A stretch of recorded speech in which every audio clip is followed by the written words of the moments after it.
অনেকেই প্রশ্ন করেন যে আসলে টাইগার মুরগির ওজন কত হয় এবং একটা মুরগি কয় কেজি পর্যন্ত হয়। আসলে যারা মুরগি খামার করবেন, তবে আসলে মুরগি খামার করা কোনো বিষয় নয়, তবে আপনারা তার আগে খামারটা কতটুকু জায়গায় করবেন এবং কতগুলো মুরগি রাখবেন সেই ব্যবস্থাটা রাখতে হবে। আর একটা মুরগি কয় কেজি হয় আপনারা অনেকেই বলছেন, তো আসলে একটা মুরগি 5 কেজি পর্যন্ত ওয়েট আসে, তবে সময় লাগে 6 মাস।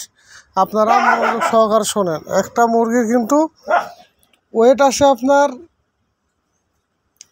5 কেজি, কিন্তু সময় লাগবে 6 মাস। তবে আপনারা এর মধ্যে কত অসুখ আছে, গাম্বুরা অসুখ হয়, রানীক্ষেত হয়, আসলে মুরগি বেঁচে রাখাই কঠিন। তো আসলে মুরগি তো যাদের কপালে সয় সে ভালো, আর যার সয় না সে তো হবে না। তবে যার হবে আল্লাহ এমনিতেই দেবে, আর যার হবে না তার কখনোই সম্ভব না, শত চেষ্টা করলেও হবে না। আসলে এগুলো আল্লাহর দেওয়া জিনিস। তবে আজকের